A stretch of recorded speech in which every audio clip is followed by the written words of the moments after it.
balances despite having made contributions at the earlier NHIF funds. As hospitals struggle with the downed systems, some are reverting to the former National Hospital Insurance Fund to assist needy patients. Now, as Mariam Jahid reports, while SHIF was touted as a relief for the common mwananchi, the reality is far from that, with many discovering that they are paying more than expected, beyond the promised 2.75% of their income, as the minimum deduction now stands at 300 Kenya shillings. 3 weeks into the rollout of the Social Health Insurance Fund, SHIF, the promise of accessible quality healthcare remains elusive for many Kenyans, casting doubt on the system's ability to deliver on its lofty ambitions. Mgonjwa last week, nikaenda kaniambia you have to pay, kwa sababu hiyo haiko kwa system.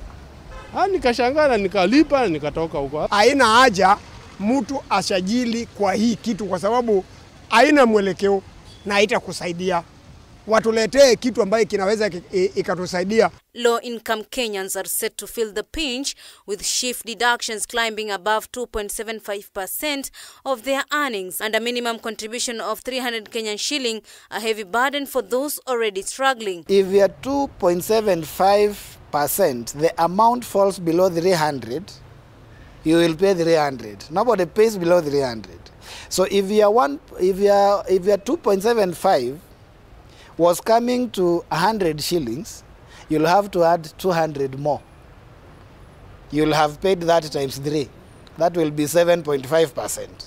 So the poorest in the society are the ones paying the highest percentage. Kama mwananchi wa kawaida tutaumia kwanza before mtu ashike laini. As the first round of deductions hits employed Kenyans, doubts are rising about whether SHIF can truly match the service quality of the now replaced NHIF. And even the 2,000, the 10,000 you give, there is a rider, if you look at those regulations, that subject to availability of funds. So you can actually be told that we will not offer you dentistry services, we will not offer you ophthalmologic services, because the budget is not there. Where is the budget coming from? The budget is coming from parliament. Nilikuwa na mtoto akameza pesa. Kwenda pale hospitalini nikaambiwa niende niregister kwa SHA. Register sangapi kwa SHA ikiwa mtoto wako alimbani. Clinical Practitioners Union Chair Peterson Washira has openly criticized the government's lack of consultation with key stakeholders, saying this oversight has led to confusion and disrupted basic healthcare services under the new system. The money that Kenyans are contributing, you will only access it at level 4. What does that mean? That means that if you are going to level 2 and level 3, and probably you do not get admitted, you will never utilize what you are contributing. You'll have to chip out of your pocket to pay for level 2 and level 3, yet you have contributed a lot of money that you will not utilize under level 4, level 5, level 6. Unaambiwa kwa akaunti yako haina kitu, sasa mpaka utoe pesa cash utibiwe. Sasa ndio tunashangaa, kwani hii pesa ilikuwa kwa NHIF hai kurudishwa upande huu mwingine. The situation could worsen if health facilities registered under the Clinical Officers Council are excluded from SHIF's network of providers, further limiting access to essential care. You have to take the Clinical Officers Council to comply with the law, and to take a KMPDC one to comply with the SHA, which is outside the act. And that is why we are saying that that is an act of corruption. The providers, they deliberately do not want to join SHA because they feel that we have already been failed. It has been too long before we have been paid what is owed to us. And so we simply do not want to get into this until they settle what they owe to us. While the High Court has given the green light for SHIF to continue, there is growing pressure from stakeholders to fix provisions that clash with Kenya's constitution and legal framework. Do you decide? Do you sit down in your house and decide who is going to fall sick and which sickness will require probably for them to go to India or another country to seek medical attention? So that is not in line with the aspiration of the Constitution. It is not in line with the provision of the Health Act. It is not in line also with the same SHA Act. Despite these challenges, President William Ruto has reassured Kenyans that technical hitches in the new healthcare system will soon be addressed following consultation with leadership of the Social Health Authority. Mariam Jahid, K24 Nairobi. Right, from Matters Health to still Matters Health, more than 6.5 million children have been vaccinated in a synchronized polio campaign between Kenya and Uganda. Now, the World Health Organization saying the current polio outbreak in East Africa is fueled by heavy movement of high-risk populations between countries.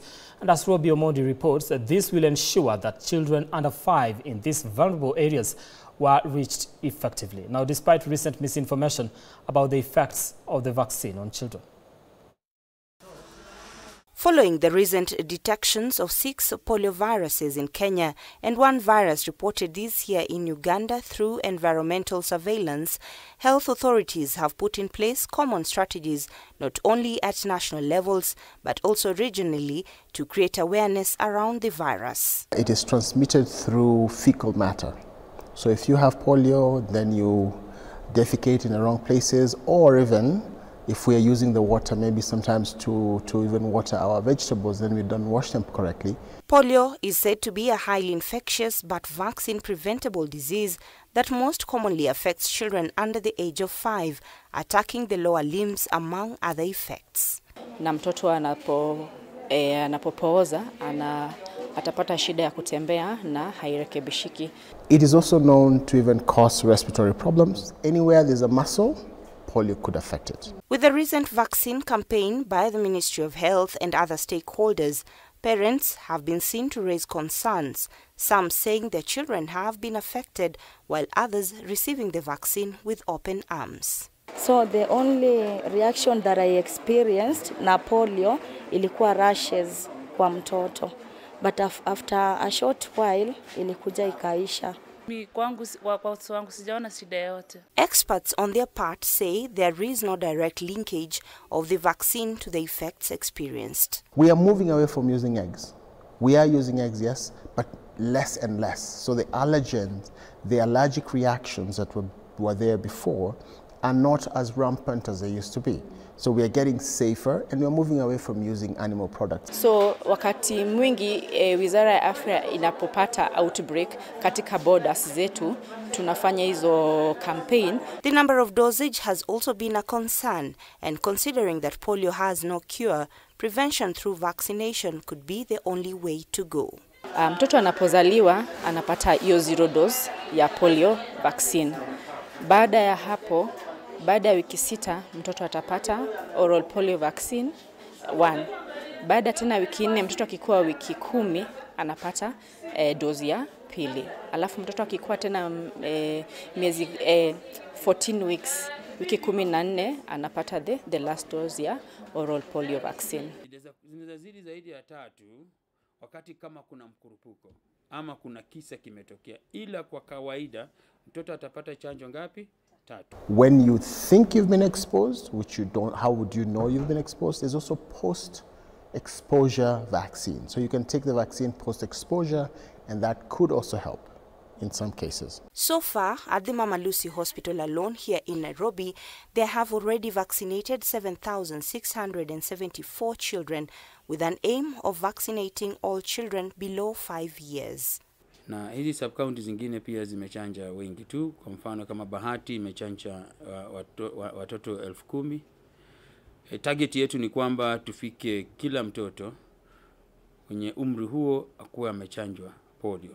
6 years ago, polio had about 350,000 cases worldwide that were active. And a lot of people, especially young kids, were dying from polio.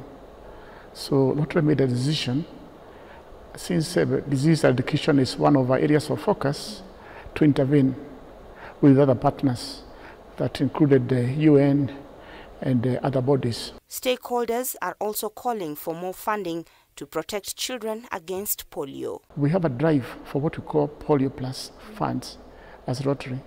So we get our partners who contribute, members also contribute, and we use those funds together with our partners to do this education. in areas that we feel have got a high prevalence of polio. Robbie Omondi, K24.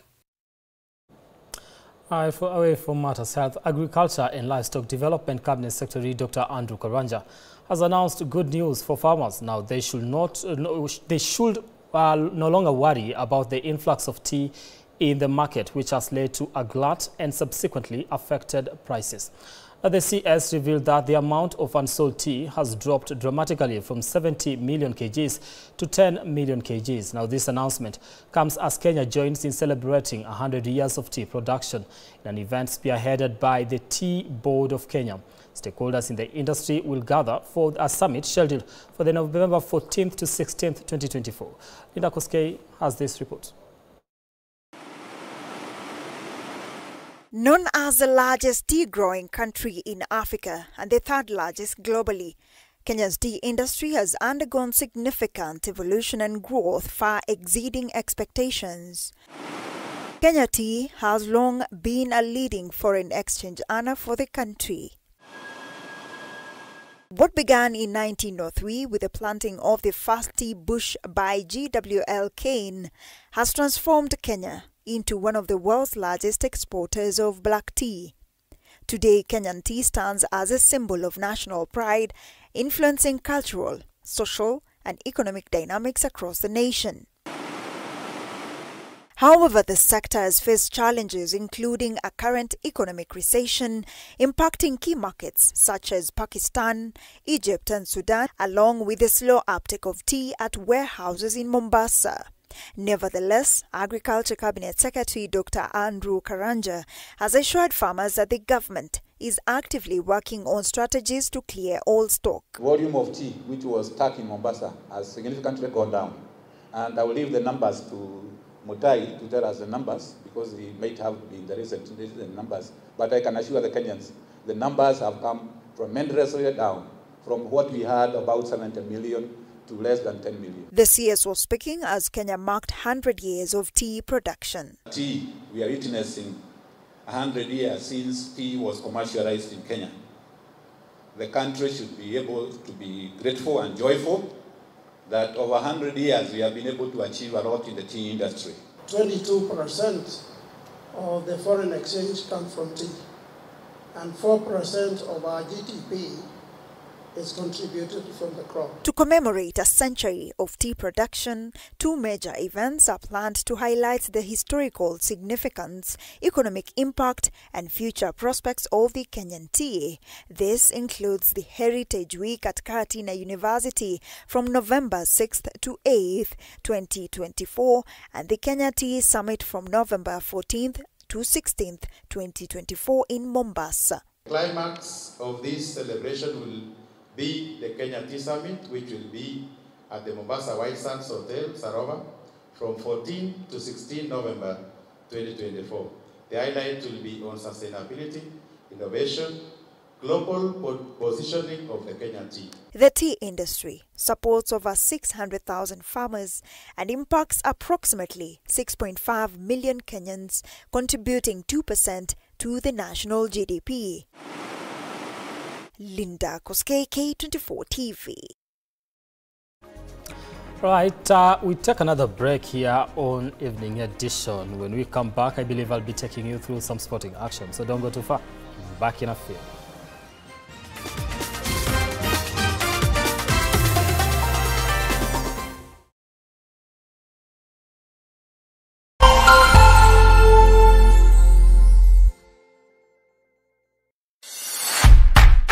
People Daily, we believe small actions lead to monumental changes. As we commit to a greener future, embrace simple steps, reduce, reuse, and recycle.